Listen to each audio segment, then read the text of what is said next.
प्रिय छात्रों, आज मैं तुम्हें साहित्य सागर के चलना हमारा काम है नामक पाठ को पढ़ाने जा रहा हूँ, जिसके कवि शिवमंगल सिंह सुमन है।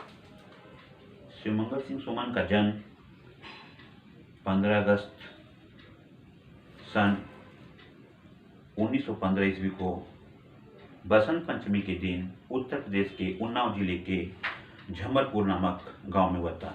इनकी प्रारंभिक शिक्षा मध्य प्रदेश में हुई और एमए की परीक्षा इन्होंने बनारस हिंदू यूनिवर्सिटी से दिया। इसके बाद कुछ दिनों तक ये विद्यालय में अध्यापक रहे, महाविद्यालय में प्राध्यापक रहे और विश्वविद्यालय में एक उप कुलपति रहे। इनकी रचनाएं हिल्लोल, जीवन के गान, प्रलय सीजन, विश्वास बढ़ता ही गया, पर आंखें भरी नहीं, मिट्टी की बारात इत्यादि है। इनकी भाषा शैली बड़ी ही सरल सहज है। इनकी काव्य कृति पर इन्हें साहित्य अकादमी का पुरस्कार मिला था।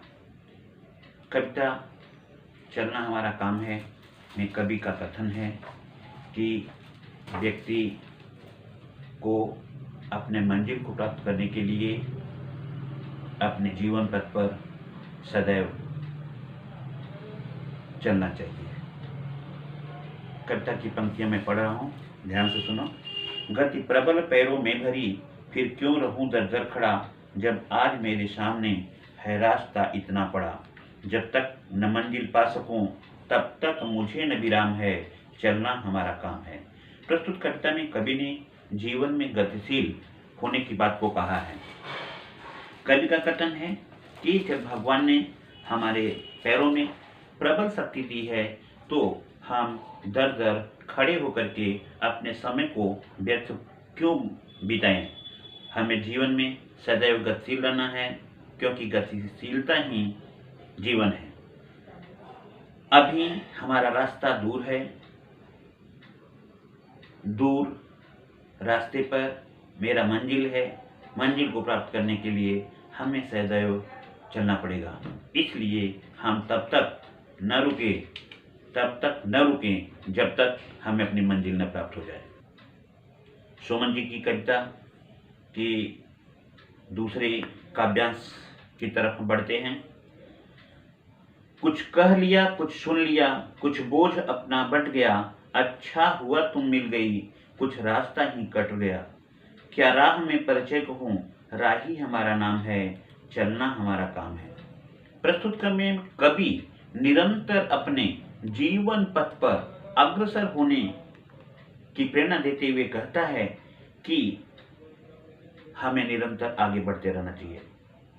हमें अपने जीवन पथ पर अपने उद्देश्य की प्राप्ति के लिए सदैव आगे बढ़ता रहना चाहिए, क्योंकि लक्ष्य उन्हीं को प्राप्त होता है जो साहस पूर्वक, धैर्य पूर्वक, परिश्रम पूर्वक अपने कार्य को करते हैं। जब मैं अपने जीवन पथ पर आगे बढ़ा तो रास्ते में कुछ लोग मुझे मिले। उन लोगों के मिलने से मेरा रास्ता थोड़ा आसान हो गया। कुछ मैंने उनसे कहा, कुछ उसने मुझसे कहा। इस तरह से कहने और सुनने से अपने मन का भार कुछ हल्का हुआ, कुछ रास्ता कट गया, जिसके कारण से मेरा रास्ता आसान हुआ और मैं अपने रास्ते पर, अपने जीवन पथ पर आगे बढ़ता रहा। तो ठीक है, आगे बढ़ते हैं। तीसरे पद में, चलना हमारा काम है, जीवन अपूर्ण लिए हुए, पाता कभी खोता कभी, आशा निराशा से घिरा, हंसता कभी रोता कभी। गतिमति न हो अवरुद्ध इसका, ध्यान आठों याम है, चलना हमारा काम है, चलना हमारा काम है। प्रस्तुत पद में कवि अपने जीवन पथ पर निरंतर आगे बढ़ने की प्रेरणा देते हुए कवि का कथन है कि हमारा जीवन अपूर्ण है। जीवन अपूर्ण का मतलब होता है कि यदि हम कुछ पाते हैं तो कुछ उससे और पाने की इच्छा करते हैं। एक मंजिल को प्राप्त कर लेते हैं, दूसरा मंजिल दिखाई देता है, तीसरा मंजिल दिखाई देता है। इस तरह से हमें आगे बढ़ते बढ़ते हमें अपने मंजिल तक पहुंचने के लिए निरंतर प्रगतिशील रहना चाहिए। कभी कठिन है, इस जीवन पथ पर चलते हुए हमें कभी आशा मिलती है, कभी हमारे मंजिल की प्राप्ति में कुछ कठिनाइयाँ आ जाती है तो हमारा मन निराश हो जाता है। हम समझ लेते हैं कि हम अब अपने मंजिल को नहीं पाते हैं। इस तरह से हम देख लेते हैं कि कभी हम हंसते हैं, कभी हम रोते हैं, लेकिन ईश्वर से यह प्रार्थना करते हैं कि हे ईश्वर, हमें अपने जीवन पथ पर अग्रसर होते हुए इतना अपनी कृपा करना कि हमारी गति और हमारी मति कभी रुकने न पाए। कहने का तात्पर्य कि हमारी बुद्धि, हमारे विवेक हमें अपने जीवन पथ पर चलने में सहायक बनता रहे, यह हम आपसे प्रार्थना करते हैं। हमारे जीवन रूपी यात्रा में हमारी बुद्धि का बढ़ जाना यह हमारे रास्ते को विचलित कर सकता है। इसलिए कवि से प्रार्थना करता है कि हे प्रभु, हमारे बुद्धि और विवेक को आप निरंतर ऐसे ही आगे बढ़ते रहने में सहायक करना, यही हमारी आपसे प्रार्थना है। हम निरंतर 24 घंटे 8 याम निरंतर अपने पथ पर आगे बढ़ते रहें। तो ध्यान देना। अब हम और आगे बढ़ते हैं। चलना हमारा काम है। इस विशुद्ध विश्व प्रवाह में किसको नहीं बहना पड़ा, सुख दुख हमारी ही तरह किसको नहीं सहना पड़ा। फिर व्यर्थ क्यों कहता फिरूं, मुझ पर विधाता बाम है। चलना हमारा काम है, चलना हमारा काम है। कवि इस पद्यांश में यह बताता है कि संसार में ऐसा कोई व्यक्ति नहीं है जिसने अपने जीवन में उतार चढ़ाव, सुख दुख न सहा हो। यह संसार रूपी सागर है। इस संसार रूपी सागर के धारा में ऐसा कौन सा व्यक्ति है जो न बहा हो। उदाहरण के रूप में हम रामकृष्ण को भी ले सकते हैं। मानव रूप में अवतार लेकर के भगवान श्री राम को भी काफी कष्ट झेलना पड़ा, कृष्ण को भी कष्ट सहना पड़ा। तो इस तरह से हम देखते हैं कि सुख और दुख हमारे जीवन के दो अंग हैं जो निरंतर हमारे साथ चलते रहते हैं। इसलिए सुख या दुख की परवाह किए बिना हमें आगे बढ़ना चाहिए। दुख के आ जाने पर हमें यह नहीं सोचना चाहिए कि हम विचलित हो जाएं, हमारे कर्म, हमारे भाग्य हमारे विपरीत हैं। यह अपने मन में निराशा नहीं लाना चाहिए। हमें आशा के भाव जगाते हुए आगे बढ़ना चाहिए। कभी इस विषाद विश्व प्रवाह में प्रत्येक व्यक्ति को बहना पड़ा। इस माध्यम से यह हमें संकेत करता है कि हम तो मानव हैं, हम तो साधारण हैं। हमें कभी भी अपने इस सुख दुख के आ जाने पर कभी भी विचलित या निराश नहीं होना चाहिए। तो ध्यान दो, आगे फिर हम बढ़ते हैं कविता के अंश में। मैं पूर्णता की खोज में दर दर भटकता ही रहा, प्रत्येक पद पर कुछ न कुछ रोड़ा अटकता ही रहा, पर हो निराशा क्यों मुझे, जीवन इसी का नाम है, चलना हमारा काम है। कवि इस पंक्ति के द्वारा यह कहना चाहता है कि हमारा जीवन संघर्षपूर्ण रहा है, इसलिए हमें जीवन में कभी भी निराश नहीं होना चाहिए, क्योंकि जीवन चलने का नाम माना जाता है। जीवन की गतिशीलता का वर्णन करते हुए कवि कहता है कि मेरा जीवन सफल और पूर्ण हो, इसकी खोज में मैं जीवन भर इधर उधर भटकता रहा, किंतु मेरे कदम कभी बाधित न हो, इसका हमें ध्यान हो। हमें अपने लक्ष्य को प्राप्त करने के लिए निरंतर आगे बढ़ते रहना चाहिए और तब तक नहीं रुकना चाहिए तब तक निराश नहीं होना चाहिए, तब तक हमें अपना साहस नहीं छोड़ना चाहिए, जब तक कि हमारे जीवन पथ पर हमारे मंजिल, हमारे लक्ष्य या हमारे उद्देश्य की प्राप्ति न हो जाए। फिर भी हमें अपने मंजिल को प्राप्त करते समय इन सभी बातों पर ध्यान देना चाहिए कि हमारे मन में किसी भी प्रकार की निराशा नहीं आनी चाहिए। मैं पूर्णता की खोज में दर-दर भटकता रहा। कवि इसके माध्यम से कहना चाहता है कि व्यक्ति कभी भी पूर्ण नहीं होता है, कुछ पाने के बाद कुछ और पाने की इच्छा रखता है। इसलिए कवि ने यही कहा है कि मैं पूर्णता की खोज में दर-दर भटकता रहा। मैं अपने पूर्णता की खोज में इधर-उधर भटकता रहा, लेकिन मुझे पूर्णता कभी प्राप्त नहीं हुई। ध्यान दो, आगे मैं चल रहा हूँ। चलना हमारा काम है, कुछ साथ में चलते रहे, कुछ बीच ही से फिर गए, पर गति न जीवन की रुकी, जो गिर गए सो गिर गए। चलता रहे हरदम, उसी की सफलता अविराम है, चलना हमारा काम है। प्रस्तुत पद्यांश में कवि ने जीवन की सफलता पर व्याख्या देते हुए कहा है कि जीवन में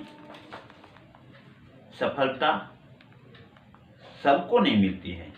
जीवन में सफलता उन्हीं को मिलती है जो अपने कर्तव्य पथ पर, अपने जीवन पथ पर संघर्षशील होते हैं, कठिनाइयों को झेलते हैं, साहस पूर्वक आगे बढ़ते रहते हैं। वह अपने लक्ष्य की प्राप्ति की तरफ हमेशा देखते रहते हैं। वह आगे पीछे ऊपर नीचे नहीं देखते हैं। कई उदाहरणों के द्वारा हम कह सकते हैं कि जीवन में लक्ष्य को प्राप्त करने के लिए हमें अपने लक्ष्य की तरफ ही ध्यान देना चाहिए। उदाहरण के रूप में मैं यह कह सकता हूँ कि जब द्रोणाचार्य ने अर्जुन से पूछा कि तुम इस समय चिड़िया की आंखों को बेधने के लिए तैयार हो और तुम्हें क्या दिखाई दे रहा है, तो अर्जुन ने गुरु से विनम्रतापूर्वक कहा, प्रभु मुझे सिर्फ चिड़िया की दाहिनी आंख दिखाई दे रहा है जो हमारा लक्ष्य है। और गुरु ने उन्हें कहा कि अब तुम लक्ष्य पर निशाना लगा सकते हो, और वह अपने लक्ष्य पे निशाना लगाए और लक्ष्य को प्राप्त किए। इस तरह यह उदाहरण के रूप में मैंने तुमको बताया कि लक्ष्य को प्राप्त करने के लिए हमें लक्ष्य की तरफ देखना चाहिए, इधर उधर आगे पीछे दाहिने तरफ बाईं तरफ घूमना नहीं चाहिए। जीवन पथ पर आगे बढ़ते हुए हमें हमारे पथ में ऐसे ऐसे कुछ लोग मिलते हैं जिन्हें हम क्या नाम देंगे, राही नाम देंगे। हमारा नाम, उनका नाम राही ही होगा, क्योंकि हम रास्ते पे चलने वाले हैं, वे हमारे साथी हैं।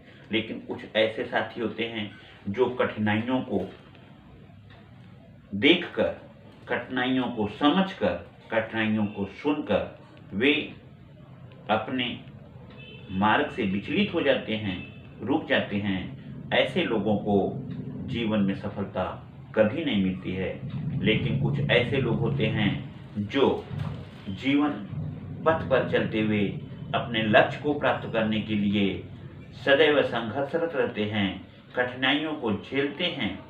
वह सदैव यही अपने मन में आशा रखते हैं कि जीवन में लक्ष्य को प्राप्त करने के लिए हमें निरंतर आगे बढ़ना पड़ेगा, चाहे कठिनाइयाँ कितनी भी क्यों न हो। कभी भी वह अपने भाग्य को दुर्भाग्यपूर्ण नहीं बताते हैं, बल्कि यह कहते हैं कि हम अपने मार्ग पर चलते हुए, कर्तव्य मार्ग पर चलते हुए, जीवन पथ पर चलते हुए अपने लक्ष्य को प्राप्त करेंगे। और अंत में ऐसे लोग अपने लक्ष्य को प्राप्त कर लेते हैं।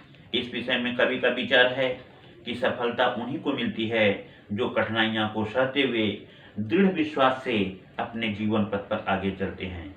जीवन में जो लोग संघर्ष करते हैं, जो लोग आगे बढ़ते हैं, जो संघर्ष से कभी नहीं डरते हैं, वे ही कुछ कर पाते हैं वे ही सफलता प्राप्त करते हैं, उन्हीं की प्रशंसा होती है। इस तरह कवि ने हमें अपने जीवन पथ पर निरंतर आगे बढ़ने की प्रेरणा देते हुए यह संबोधित करते हैं, यह संवेदना जताते हैं कि हमें अपने कर्तव्य का ध्यान रखना चाहिए। अपने जीवन पथ पर कर्तव्य पथ पर चलते हुए जीवन की सफलता के लक्ष्य को हासिल करते हुए हमें यह ध्यान अवश्य देना चाहिए कि सफलता उन्हीं को मिलती है जो सफलता को प्राप्त करने के लिए अनवरत प्रयास करते हैं, तमाम कठिनाइयों को झेलते हैं और कभी भाग्य पर वह दुख नहीं करते कि यह उनका दुर्भाग्य है, क्योंकि ऐसे लोगों को हम कर्मवीर के रूप में लेते हैं, क्योंकि कर्मवीर कविता में भी यही कहा गया है, रह भरोसे भाग्य के दुख भोग पछताते नहीं। कर्मवीर जो होते हैं, जो अपने पथ पर चलते हैं, वह सदैव चलते रहते हैं, कभी भी अपने भाग्य को दोष दे करके वह अपने रास्ते को रोकते नहीं। इस तरह से हम भी तुम्हें प्रेरणा देना चाहते हैं कि तुम भी अपनी सफलता अपने जीवन में अपने लक्ष्य को प्राप्त करने के लिए, अपने उद्देश्य की प्राप्त करने के लिए निरंतर आगे बढ़ते रहो। ठीक है, धन्यवाद।